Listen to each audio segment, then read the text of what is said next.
CDC TV presents Get the Picture, Childhood Immunizations.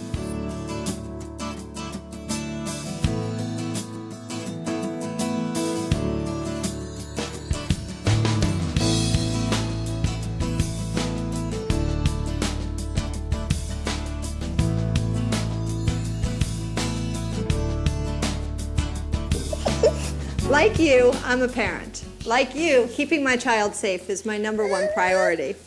I'm in a Mom's Morning Out group, and we had all sorts of questions regarding vaccines. I decided the next time our Mom's Morning Out group met, I would invite a pediatrician who's a friend of a friend. Ladies, this is Jeannie Santoli from the CDC. She came to answer some of our tough questions about vaccines. Jeannie, thank you so much for coming. Well, thank you very much for asking me. I really enjoy talking with people about immunizations. I'm also a mom and a pediatrician, so this is a great opportunity, and I appreciate coming. Did you vaccinate your own children? I did. I have 2, and they're both fully vaccinated. So what's Anna up to nowadays? I just took her to get her 9-month-old shots. We were a couple of weeks late. And, you know, okay. I know, but it's so hard. I took her in. But, you know, I was watching something on TV about, somebody was talking about how vaccines cause autism. I mean, do vaccines really cause autism? Well, you know, autism is a very serious disease. It's heart-wrenching for families, and I think one problem is that we don't know very much about the causes of autism. There have been a number of studies that have looked at the link between autism and vaccines, either the measles, mumps, rubella vaccine or thimerosal, that's a preservative that was in a number of childhood vaccines up to 2002. And in fact, those studies don't show any link between vaccines and autism. You know, I feel like, especially maybe it's because I have 3 kids, but I feel like I'm always going to the doctor to get shots. And so sometimes I just worry that we're getting too many shots. Is that really a concern? Is that a problem? You know, it's an important question because now we have probably about twice as many vaccines to protect children as we did, say, 20 years ago. So even though children do get vaccines against about 14 different diseases now when they're quite young, that's not more than the body can handle.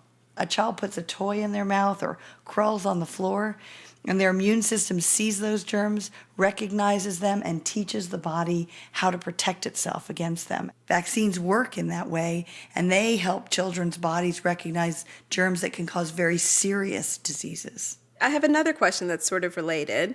I mean, I understand why we have to have the number of vaccines, but how about the schedule that the doctors follow? Is it really appropriate for every child? Even though there's only one childhood immunization schedule, it actually takes into account the differences between children depending on their health or medical conditions. Sometimes parents ask about delaying the vaccines in the schedule, and I think it's really important for parents to understand that that can place their children at risk for getting these serious diseases. What happens if we stop vaccinating?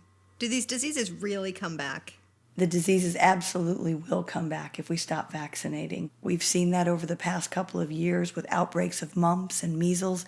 There was a story of a little girl who was from Indiana. She and her family went and traveled to another country. She wasn't vaccinated. She came back with measles to the United States. And because of her, she was in contact with more than 30 people who developed measles. 3 of those people had to be hospitalized, and 1 even went to the intensive care unit. I get really nervous about taking my daughter to the doctor to get shots. Is there something that I can do to comfort her while, you know, she's getting her shots? Well, I mean, it is hard to take your baby for shots. I know I feel that way when I take my little ones for shots, but you can hold them and cuddle them while they're getting the vaccine, and then you can hold them tightly afterwards. And actually what I found was that nursing the baby right afterwards often makes them feel comforted pretty quickly. Jeannie, thank you so much for coming today. You've answered so many of our questions. If you have any additional questions, ask your pediatrician. I've been a pediatrician now in private practice for about 22 years and see between 25 and 40 patients per day. I spend a lot of time talking to parents about the importance of vaccines.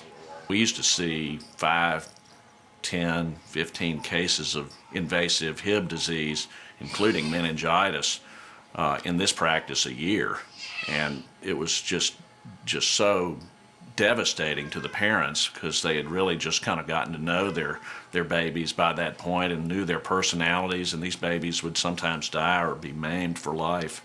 Since the inception of that vaccine about 20 years ago, we have not seen a single case of invasive Hib disease. Moms and dads ask me every day, should I immunize my baby? And I answer every time, absolutely yes. It's one of the most important things you can do to protect your baby's health.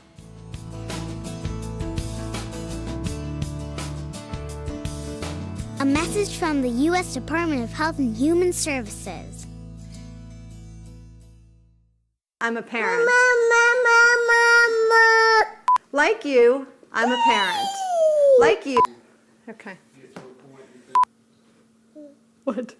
There's your baby. Do you want your baby? Oh. Keeping my child safe is my number one priority. Out group met to invite a pediatrician to our next Mom's Morning Out group to answer some really tough questions. This is a child who never talks. I'm a parent. Come on.